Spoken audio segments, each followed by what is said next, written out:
Hello friends, welcome to Raju sir online classes. मैंने class 9th के SST के video में डेमोक्रेटिक पॉलिटिक्स का chapter number 3 constitutional design start किया था, जिसके फर्स्ट पार्ट में हमने साउथ अफ्रीका के बारे में पढ़ा था कि साउथ अफ्रीका में अपार्थेड का एंड कैसे हुआ था और वहां पे एक नई कॉन्स्टिट्यूशन कैसे बनी नए रिपब्लिक के लिए। अब हम इंडियन कॉन्स्टिट्यूशन के बारे में पढ़ने वाले हैं कि इंडियन कॉन्स्टिट्यूशन कौन से कंडीशंस में बना और क्या क्या प्रॉब्लम्स फेस करें।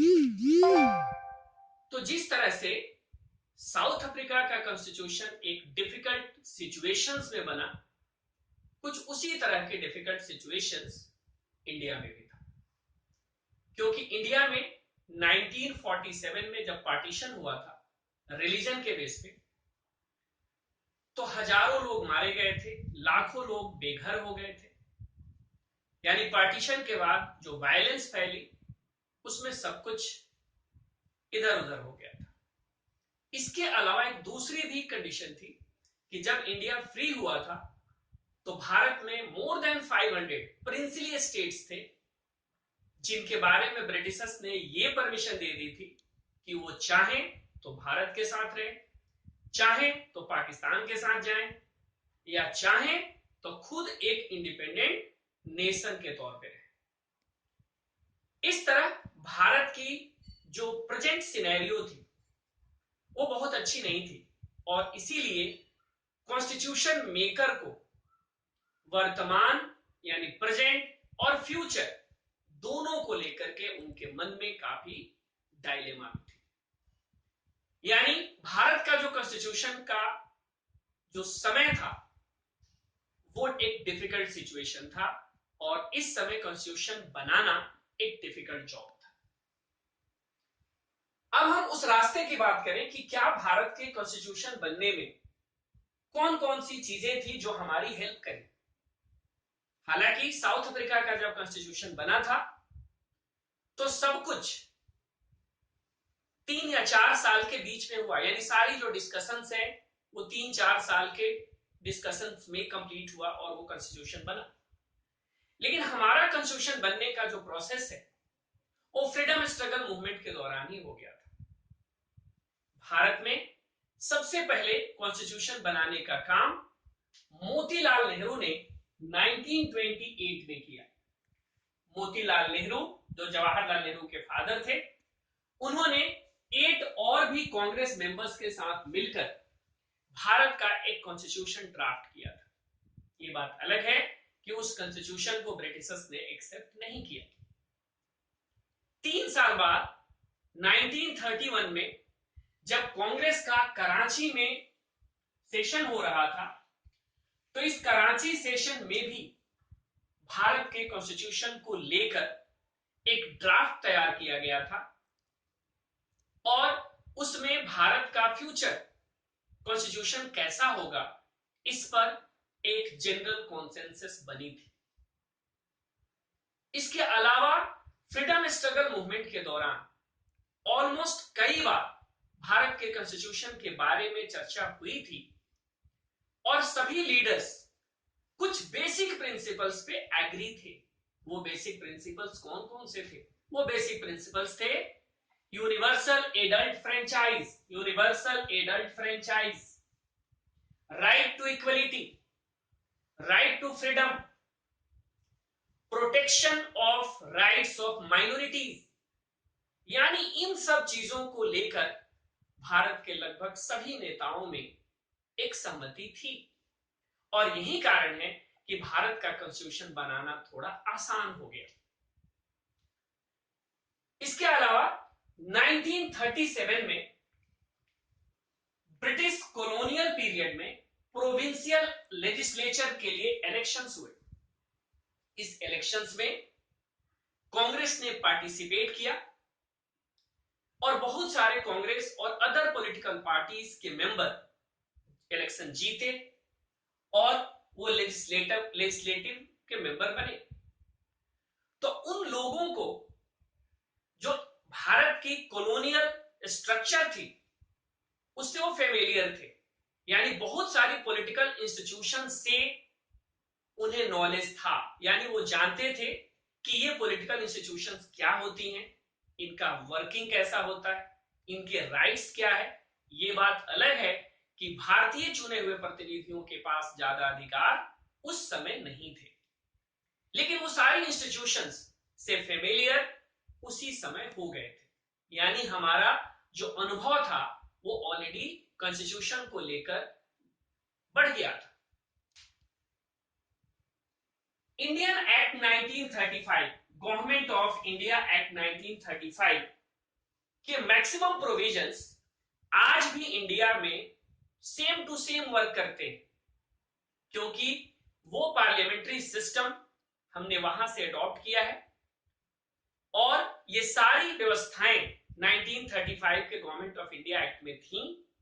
और इस तरह हम कह सकते हैं कि भारतीय नेताओं को ये सारी व्यवस्था फ्रीडम स्ट्रगल के दौरान उन्हें कॉलोनियल पीरियड से पता चला और वो इससे इन्फ्लुएंस थे और इसीलिए इस चीज को अपने कॉन्स्टिट्यूशन में उन्होंने जगह दी। इसके अलावा भारत के जो जितने भी नेता थे वो न सिर्फ भारत बल्कि दुनिया के अलग अलग देशों में जो कुछ भी हो रहा था उससे वो काफी प्रभावित थे, चाहे वो फ्रांस का रेवोल्यूशन हो और उसके basic principle equality, freedom, fraternity, या यूएसए का बिल ऑफ राइट्स हो, या ब्रिटेन का पार्लियामेंट्री डेमोक्रेसी हो, या रशियन रेवोल्यूशन का सोशल और इकोनॉमिकल इक्वलिटी की कोशिश हो। ये सभी चीजों से प्रभावित थे और यही कारण है कि हमारे कॉन्स्टिट्यूशनल मेकर इन सारी चीजों को भारत के कॉन्स्टिट्यूशन में भारत के सिचुएशन के हिसाब से एडॉप्ट करना चाहते थे। तो अब हम चलते हैं इंडियन कॉन्स्टिट्यूशन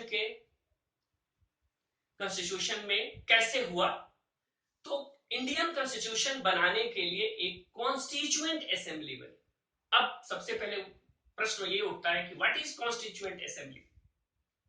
तो कॉन्स्टिट्यूएंट असेंबली क्या है? इलेक्टेड लोगों की एक असेंबली जो कॉन्स्टिट्यूशन बनाने का काम करती है, उसे हम कॉन्स्टिट्यूएंट असेंबली कहते हैं। भारत में भी कॉन्स्टिट्यूशन बनाने के लिए 1946 में एक कॉन्स्टिट्यूएंट असेंबली की जुलाई 1946 में इलेक्शंस हुए और दिसंबर 1946 में इसकी पहली सेशन कॉल की गई, जिसके प्रेसिडेंट थे डॉक्टर राजेंद्र प्रसाद, यानी कॉन्स्टिट्यूएंट असेंबली के चेयरमैन डॉक्टर राजेंद्र प्रसाद थे।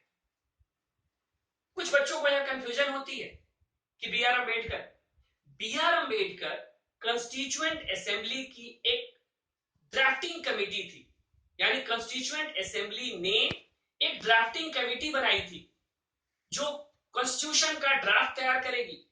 वो सबसे इंपॉर्टेंट वर्क था और उस ड्राफ्टिंग कमेटी के chairman doctor B R Ambedkar थे, इसलिए डॉक्टर बी आर अंबेडकर को फादर ऑफ इंडियन कॉन्स्टिट्यूशन कहते हैं। लेकिन कॉन्स्टिट्यूएंट असेंबली के चेयरपर्सन डॉक्टर राजेंद्र प्रसाद थे, ध्यान रखेंगे इस चीज पे। तो दिसंबर 1946 में इसकी पहली बैठक हुई, लेकिन कुछ ही दिनों बाद भारत का पार्टीशन हो गया और इस तरह से कॉन्स्टिट्यूएंट असेंबली भी दो पार्टों में डिवाइड हो गई। अब जो भारत के कॉन्स्टिट्यूएंट असेंबली में मेंबर्स का जो नंबर था वो डिक्रीज होकर के 299 हो गया, यानी भारत का कॉन्स्टिट्यूशन बनाने वाली कॉन्स्टिट्यूएंट असेंबली में मेंबर्स रह गए 299। अब ये 299 लोगों ने भारत का कॉन्स्टिट्यूशन बनाया। भारत के कॉन्स्टिट्यूशन बनाने में 2 years 11 months and 18 days लगे थे। ये याद रखेंगे, 2 वर्ष 11 महीने और 18 दिन। और भारत का कॉन्स्टिट्यूशन 26 नवंबर 1949 को बनकर तैयार हो गया, लेकिन इसे लागू करने का काम 26 जनवरी को किया गया। 26 जनवरी 1950 को इसे इंप्लीमेंट किया गया और तब से इंडिया एक रिपब्लिक बन गया, यानी on 26 January 1950 India become Republic. 26 जनवरी को रिपब्लिक बना क्योंकि इस दिन हमारा कॉन्स्टिट्यूशन इंप्लीमेंट हुआ। हमारा कॉन्स्टिट्यूशन 1950 में बना और अब 2020 है, 70 साल पुराना है। क्या आपके मन में क्वेश्चन उठता है कि 70 साल पुराना कॉन्स्टिट्यूशन क्या आज के लिए एक्सेप्टेबल है, या क्यों इसे वाइडली एक्सेप्ट किया जाता है? दुनिया में बहुत सारे कॉन्स्टिट्यूशन बने, लेकिन वहां बदलने पड़े समय के हिसाब से। कुछ जगह कॉन्स्टिट्यूशन है लेकिन कोई उसे मानता नहीं है, क्योंकि बदले हुए सिचुएशन के हिसाब से वो कॉन्स्टिट्यूशन आज वैलिड नहीं है। लेकिन इंडिया का कॉन्स्टिट्यूशन टिल नाउ वैलिड है और शायद आगे भी वैलिड रहेगा। तो आखिर ऐसा क्या है इस कॉन्स्टिट्यूशन में कि इसकी एक्सेप्टेबिलिटी आज भी है? तो पहला पॉइंट ये है कि जो हमारा कॉन्स्टिट्यूशन है वो बेस्ड ऑन मेजर कॉन्सेंसस। मैंने पहले ही बताया था कि भारत के फ्रीडम स्ट्रगल के दौरान ही बहुत सारी चीजों पे, हालांकि अलग अलग मत रखते थे लोग, लेकिन कुछ चीजों पे वो एक थे और उन्हीं प्रिंसिपल्स पे हमारा कॉन्स्टिट्यूशन बेस्ड है और इसीलिए आज भी एक्सेप्टेबिलिटी है। 70 सालों में कोई भी भारत का बड़ा पॉलिटिकल पार्टी या बड़ा ग्रुप आज तक कॉन्स्टिट्यूशन के अगेंस्ट कोई क्वेश्चन राइज नहीं किया है। ऑब्वियस है, ये एक्सेप्टेबिलिटी का सबसे बड़ा प्रूफ है, क्योंकि आज तक कोई भी बड़ी पॉलिटिकल पार्टी या बड़ा ऑर्गेनाइजेशन इंडियन कॉन्स्टिट्यूशन पे क्वेश्चन अराइज नहीं किया है। यानी ये एक मेजर कॉन्सेंसस पे बेस्ड है, यानी सभी लोगों के बहुमत से बनाया गया था, इसलिए इसकी वैलिडिटी आज भी है। दूसरा पॉइंट ले तो रिप्रेजेंटेड बाय ऑल सेक्शंस, इसमें जो 299 मेंबर्स चुने गए थे, हालांकि वो डायरेक्टली इलेक्टेड नहीं थे, लोगों ने कॉन्स्टिट्यूएंट असेंबली के मेंबर्स को डायरेक्टली इलेक्ट नहीं किया था, बल्कि प्रोविंशियल जो लेजिस्लेचर्स थी उन्होंने नॉमिनेट किया था। तो इस तरह से इनडायरेक्टली इलेक्टेड थे। लेकिन विश्वास कीजिए, यदि ये यूनिवर्सल एडल्ट फ्रेंचाइज पे भी होती तो शायद उसका फॉर्मेशन इसी तरह का होता, क्योंकि 299 जो मेंबर्स थे उन मेंबर्स में लगभग सभी प्रकार के सोशल ग्रुप्स, रिलीजियस ग्रुप्स, अलग अलग प्रोफेशंस के लोग, अलग अलग सेक्स यानी मेल फीमेल, हर तरह के लोगों का रिप्रेजेंटेशन था, यानी सभी लोगों के द्वारा बनाया गया, इसलिए इसे आज भी एक्सेप्टेबिलिटी है। थर्ड पॉइंट में है इसका वर्किंग स्टाइल, यानी हमारे कॉन्स्टिट्यूएंट असेंबली का जो वर्क करने का जो तरीका था वो काफी इनोवेटिव था, वो काफी ऑनेस्टली बेस्ड था। कैसे?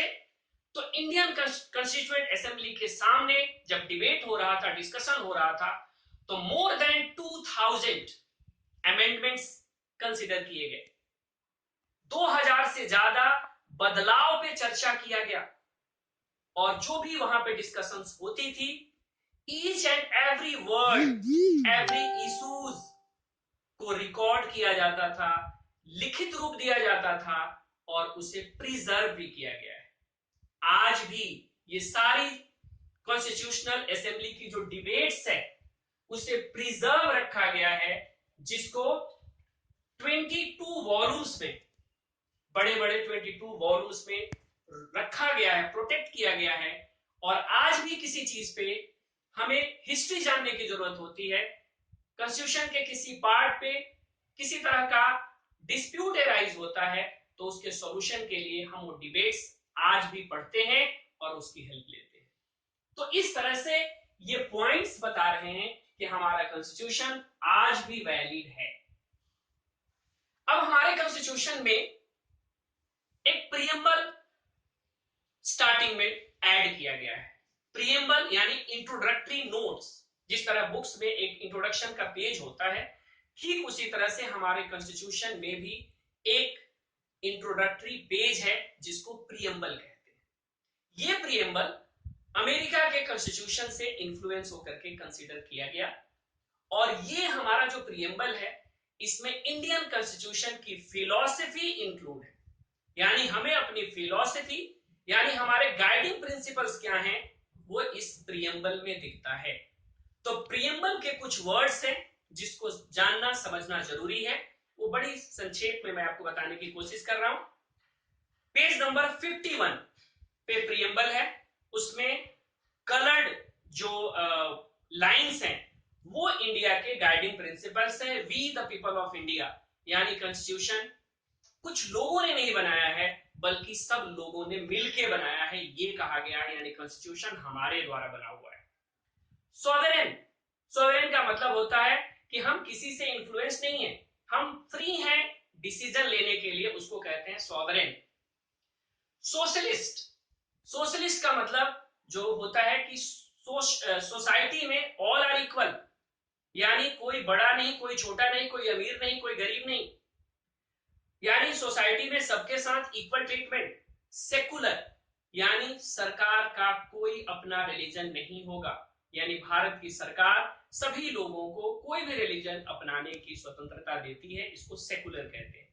डेमोक्रेटिक, यानी based on universal adult franchise, किसी राजा का रूल नहीं होगा बल्कि गवर्नमेंट लोगों के द्वारा इलेक्ट होगी, उसको डेमोक्रेसी कहते हैं। रिपब्लिक, रिपब्लिक वो होता है जिसका हाईएस्ट पोस्ट इलेक्टेड हो।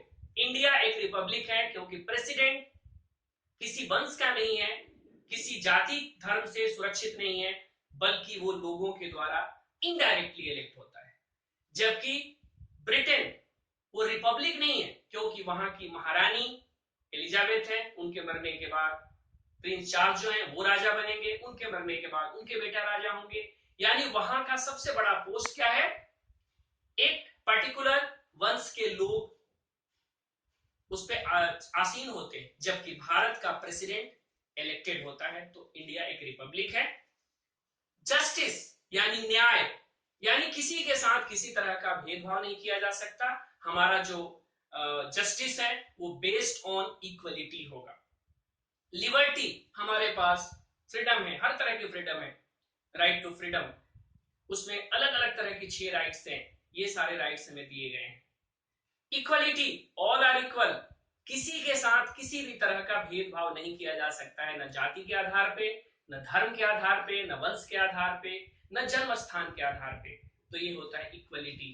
फ्रैटर्निटी, फ्रैटर्निटी मतलब भाईचारा, ब्रदरहुड, यानी भारत में रहने वाले सभी लोगों में इस तरह की भावना विकसित की जाए कि यह देश सबका है और सभी लोगों को मिलजुल करके इसके लिए काम करना है।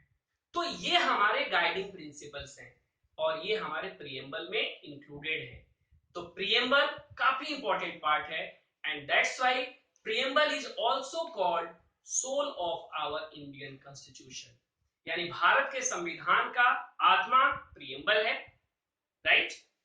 क्योंकि इसी के अंदर वो सारे प्रिंसिपल्स हैं जिसके बेस पे भारत के कॉन्स्टिट्यूशन का ईच एंड एवरी सेक्शंस पे डिबेट किया जा सकता है, या उस पे यदि किसी भी तरह का डिस्प्यूट अराइज होता है तो उसे सॉल्व किया जा सकता है। भारत का कॉन्स्टिट्यूशन दुनिया का सबसे बड़ा कॉन्स्टिट्यूशन है। इसमें ओरिजिनली 395 आर्टिकल्स थे। आपको जानकर आश्चर्य होगा कि अमेरिका के कॉन्स्टिट्यूशन में सिर्फ 10 आर्टिकल्स है, जबकि भारत के कॉन्स्टिट्यूशन में 395 आर्टिकल्स उस टाइम थे और इस आर्टिकल्स में ऐड भी हुए हैं क्योंकि भारत के कॉन्स्टिट्यूशन मेकर ने अमेंडमेंट्स को भी इंक्लूड किया था कि इसमें अमेंडमेंट्स किए जा सकते हैं।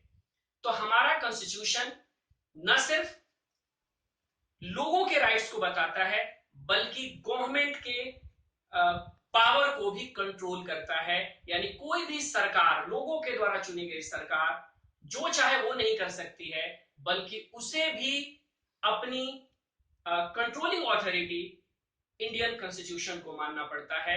और भारत में सबसे बड़ा कोई चीज है, कोई सुप्रीम पावर है, तो वो है हमारी कॉन्स्टिट्यूशन, चाहे वो गवर्नमेंट हो या सिटीजन हो, सभी लोगों को इसे मानना होता है।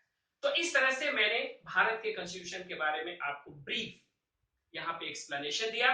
आप चैप्टर को अच्छे से रीड करेंगे, मुझे उम्मीद है कि आपको इस चैप्टर को समझने में बहुत अच्छी हेल्प मिलेगी।